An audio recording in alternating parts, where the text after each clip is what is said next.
Y'all do understand, if nobody else has told you, I'll be the first to tell you. There's only two types of people in this world. You ready? You ready? There's only two types of people in this world. Jews and Gentiles. Now, you want to find out which one you are? If you ain't a Jew, you a Gentile, okay? That's it. You see, the Jews were the chosen people. The Jews were in the original plan to get the salvation that God had to offer. But God said, they don't want to listen. They don't want to hear me. So I'm going to give it to you, Gentiles too. The only reason that we get to sit in Sardis Baptist Church is because the Jews didn't want to listen. This may be new to some of you. That's it. There's only two types of people. We're walking around here talking about them, those, them, that, those. Nope. There's only two. And we were not the original ones. We were engrafted in.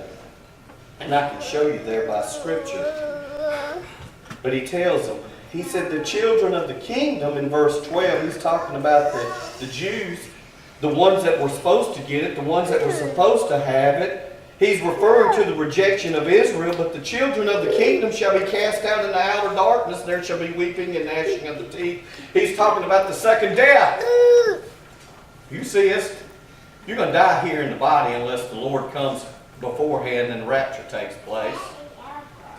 But he's talking about the second death. He's talking about the death where you're cast into hell and there's no place to go, where there's just nothing but pure pain.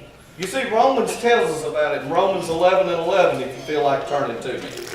Romans 11 and 11 through 31 talks about the Jews and the Gentiles. You see, after the fact that the Jews rejected Jesus Christ as the Son of God, the gospel was extended to the Gentiles. Romans 11 explains in detail this sequence of events, and I'm not going to preach the whole thing, but 11 and 11 of Romans says, I say then, have they stumbled that they should fall? God forbid, but rather through their fall, salvation is coming to the Gentiles for to provoke them to jealousy. And he goes on in verse 23 and he says, and they also, if they abide not still in unbelief, shall be grafted in, for God is able to graft them in again. We're